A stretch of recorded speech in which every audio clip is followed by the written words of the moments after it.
Hello विद्यार्थियों, आज हम देखने जा रहे हैं जागो फिर एक बार कविता के कुछ छंदों का भावार्थ। देखिए आपके सम्मुख है। सवा लाख लाख पर एक को चढ़ाऊंगा, यह किसने और क्यों कहा। प्रश्न दिख रहा है आपको, परंतु एग्जाम ऑब्जेक्टिव पैटर्न पर है, तो इस भावार्थ को समझते हैं और इसमें बनने वाले ऑब्जेक्टिव क्वेश्चंस को देखते हैं। भावार्थ देखिए, लिखा है, कविता की लाइन देखिए। छंद: जागो फिर एक बार, समर में अमर कर प्राण, गान गाए महासिंधु से सिंधु नद तीरवासी, सैंधव तिरंगों पर चतुरंग चमू संग, सवा सवा लाख पर एक को चढ़ाऊंगा, गोविंद सिंह निज नाम जब कहूँगा। तो विद्यार्थियों, इस कविता में हम देख रहे हैं भावार्थ। आप जानते हैं सूर्यकांत त्रिपाठी निराला द्वारा रचित कविता है, जिसमें हम बात कर सकते हैं कि जागो फिर एक बार जो कविता है वो 8 खंडों में विभक्त है और 2 भागों में विभक्त है। 2 कविता है और ये एक बहुत महत्वपूर्ण कविता है, उद्बोधनपरक कविता है। 2 खंडों में प्रकाशित है, 2 खंडों में प्रकाशित है, ये 8 नहीं। जागो फिर एक बार सूर्यकांत त्रिपाठी निराला की अति महत्वपूर्ण उद्बोधनपरक कविता है और 2 खंडों में प्रकाशित है। पहले की अगर हम बात करें जागो फिर एक बार, तो कविता सर्वप्रथम मतवाला साप्ताहिक कलकत्ता में प्रकाशित हुई थी। नोट डाउन कर लेंगे। जागो फिर एक बार एक खंड जो है वो मतवाला में प्रकाशित हो चुका है। उसके बाद आगे देखिए आप, खंड 2 जो है जागो फिर एक बार का कविता सर्वप्रथम मतवाला साप्ताहिक कलकत्ता में 27 मार्च 1926 को प्रकाशित हुई है। खंड 2 दोनों कविताएं कालांतर में 1929 में निराला के परिमल कविता संग्रह में संकलित है। कहाँ पर संकलित है पूछा जाता है, किस सन में संकलित है पूछा जाता है। इस पर विभिन्न प्रकार के ऑब्जेक्टिव बन रहे हैं, नोट डाउन कर लेंगे। अब देखते हैं भावार्थ को। समर में अमर कर प्राण, गान गाए महासिंधु से सिंधु नन तिरवासी, सैंधव तरंगों पर चतुर चमुसंग। निराला जी की कविता जागो फिर एक बार कविता की अंग्रेजों की दास्ता से मुक्त होने का भारतीय वीरों के लिए आह्वान है। इसमें कवि गुरु गोविंद सिंह जी की वीरता का वर्णन करते हुए उन्हें याद करते हुए कह रहे हैं, जब जब विदेशी आक्रांताओं ने भारत पर आक्रमण किया है, तब तब यहाँ के वीरों ने चतुरंगी सेना के साथ, अर्थात चतुरंगी सेना से तात्पर्य यहाँ पर है हाथी, घोड़े, रथ और पैदल, चारों ही प्रकार से सेना आगे बढ़ी है। तो चतुरंगी सेना से तात्पर्य है यहाँ हाथी, घोड़े, रथ और पैदल। तो देख सकते हैं आप, यहाँ ऊपर लिखा है सैंधव तुरंगों पर चतुरंग, तुरंग से तात्पर्य यहाँ घोड़े से है। सैंधव मतलब सिंधु प्रदेश में रहने वालों से है। इसका अर्थ भी पूछा जा सकता है। डटकर मुकाबला किया चतुरंगी सेना ने।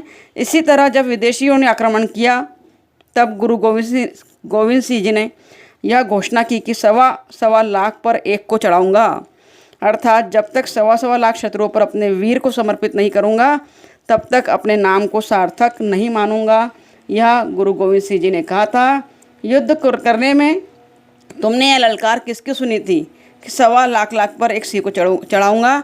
तो गुरु गोविंद सिंह की ललकार सुनी थी। प्रश्न बन सकता है चतुरंगी सेना से तात्पर्य क्या है? तो चतुरंगी सेना से तात्पर्य है हाथी, घोड़े, रथ और पैदल, चारों ही प्रकार से सेना को आगे बढ़ाने का प्रयास किया था। इसी में आगे देख रहे हैं, दुर्जय संग्राम राग फाका खेला रण 12 महीने। गुरु गोविंद सिंह और उनके योद्धा 12 महीनों तक खून की होली खेलते थे। तो गुरु गोविंद सिंह और उनके योद्धा कितने महीनों तक होली खेलते थे? 12 महीने। आज भी गुरु गोविंद सिंह जैसे शेर हैं, किंतु आज उन शेरों की मांद में भारतीयों, शेरों से तात्पर्य भारतीयों से है, मांद अर्थात गुफा में शियार अंग्रेज घुस गया है। इन्हें मारने के लिए हे भारतीय वीरों, अब तुम जागो और दृढ़ता के साथ उनका सामना करो, उनका दमन करो, भारत माता को पराधीनता से मुक्त करो। इस छंद का यह आशय है।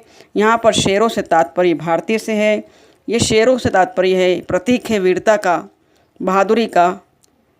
और सियार से तात्पर्य है, सियार प्रतीक है कायरता का। सियार यहाँ गीदड़ की संज्ञा दी गई है दुश्मन को, और भारतीयों को वीरों की संज्ञा दी गई है, अर्थात शेर की संज्ञा दी गई है। तो याद रखेंगे, ऑब्जेक्टिव में पूछा जा सकता है।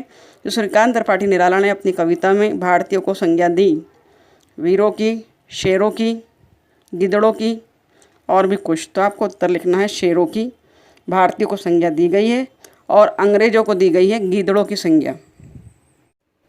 अगला पैराग्राफ है, सत श्री काल भाल अनल धक धक कर जला, भस्म हो गया था काल। तीनों गुण ताप त्रय अभय हो गए थे तुम। मृत्युंजय व्योमकेश के समान, व्योमकेश के समान अमृत संतान। 13 भेद सप्ताह वरण मरण लोक शोकहारी, पहुँचे थे वहाँ जा आसन है सहस्त्रों, जागो फिर एक बार।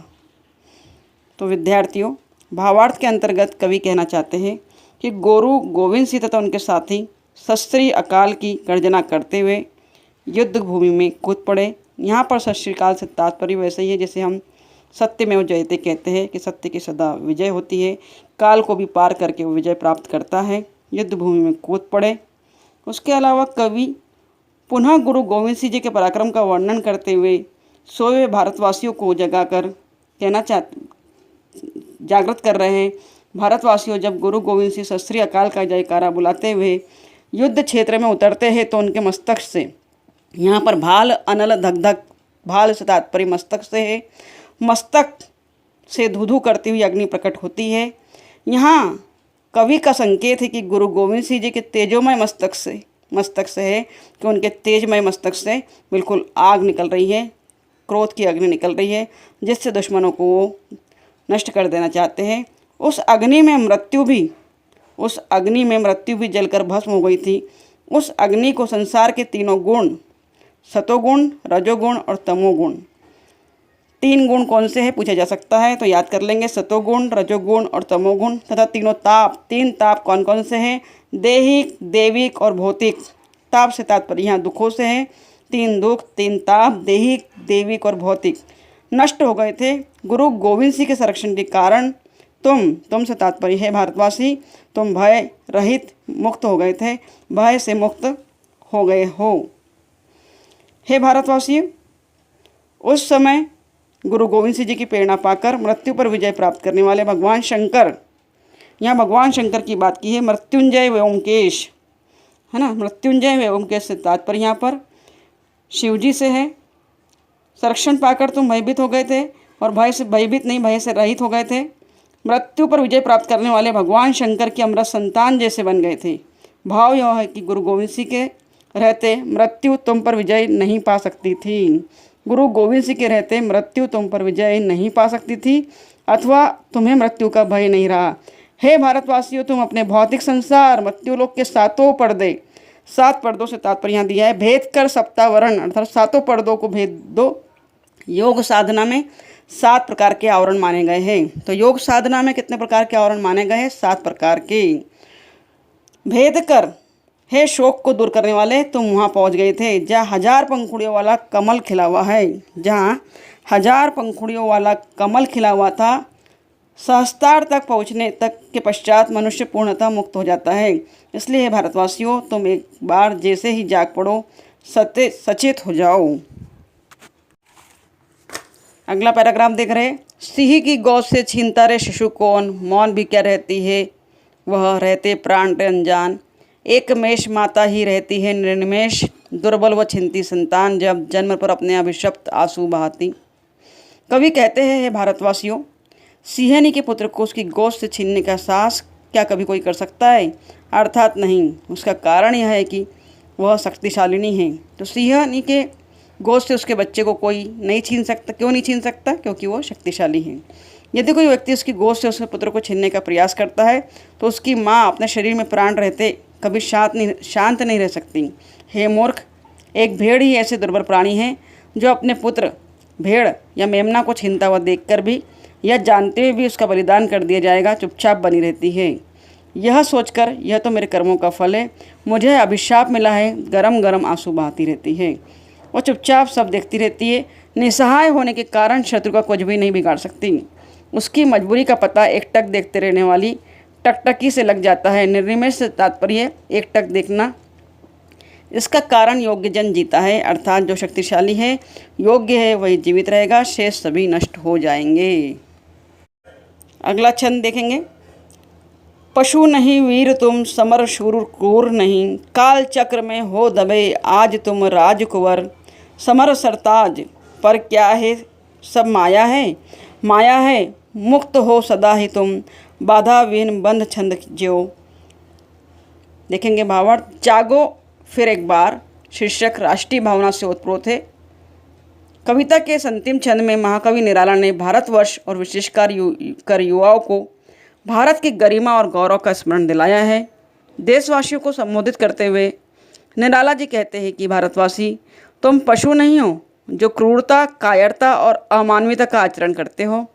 तुम शूरवीर हो, योद्धा हो, समर में एक सच्चे योद्धा जैसे आचरण करना, धैर्य से लड़ना और कभी भी पीठ न दिखाना आदि भली प्रकार जानते हो। तुम क्रूर और कायर नहीं हो। जो ऐसा आचरण करते हैं उनमें वीरता का अभाव है। यह समय का फेर है अथवा यह संयोग की बात है कि आज तुम दबे पड़े हो और तुम दीनता के शिकार हो गए हो। ये लिखा है छंद में, महामंत्री ऋषियों का अणु परमाणु में फूका हुआ तुम हो महान, तुम सदा हो महान। हे नश्वर यह दीन भाव, कायरता, काम पड़ता, ब्रह्म हो तुम, पदरच पर भी है नहीं पूरा यह विश्वभार, जागो फिर एक बार। यह देव भाव और पराभाव जो आज तुमको घेरे हुए माया की भांति क्षणभंगुर है, वो शीघ्र ही समाप्त हो जाएगा और तुम्हारा गौरव पुनः प्रतिष्ठित और स्थापित हो जाएगा। भारतवासियों को संबोधित करते हुए पुनः सूर्यकांत त्रिपाठी निराला जी कहते हैं कि तुम तो साक्षात ब्रह्मा हो, साक्षात ब्रह्मा हो, सभी बंधनों और बाधाओं से मुक्त हो। उसी प्रकार तुम भी पूर्ण स्वतंत्र और तुम सच्चित आनंद, तीनों अलौकिक गुणों से युक्त साक्षात ब्रह्मा का स्वरूप हो। तुम्हारी रगों में प्राचीन ऋषियों का वह महामंत्र है। प्राचीन ऋषियों का कौन सा महामंत्र है? तुम सदा सर्वदा से महान हो, तुम सदा से महान रहे हो, सर्वदा रहोगे। यह हमारे प्राचीन ऋषियों का मंत्र है। याद कर लेंगे, नोट डाउन करेंगे। निराला कहते हैं, भारतवासियों, तुम्हारा तो शाश्वत मंत्र है। हमारा भारतीयों का शाश्वत मंत्र क्या है? अहम ब्रह्मास्मि, मैं ब्रह्मा हूँ। याद रखेंगे, तुम स्वयं ब्रह्मा के साक्षात स्वरूप हो। किसे कह रहे हैं? भारतीय को कह रहे हैं कि तुम स्वयं ब्रह्मा के साक्षात स्वरूप हो। हे भारतवासियों, तो इस महामंत्र का स्मरण करो। एक बार पुनः आलस्य त्याग कर जाग जाओ और परतंत्रता की बेड़ियों को तोड़कर पुनः अपने गौरव को, महानता को प्रतिष्ठित करो। तो सूर्यकांत त्रिपाठी निराला ने इस प्रकार भारतीय वीरों को जगाने का प्रयास किया है अपने छंदों के माध्यम से, अपनी कविताओं के माध्यम से। तो आपने देखा किसे कहाँ क्या कहा गया है। कुछ शब्दों के अर्थ भी नोट डाउन करे होंगे और कुछ ऑब्जेक्टिव्स भी नोट डाउन करे होंगे। अगले वीडियो में तुरंत आपको कुछ ऑब्जेक्टिव्स और मिलेंगे जिसके आधार पर ये पूरी कविता कवर हो जाएगी, कहीं से कोई भी प्रश्न पूछा जाए। तो विद्यार्थियों, देखते रहिए हमारे चैनल को, बीएड क्लासेस बाय सुनीता चौक से। Thank you very much for watching my video.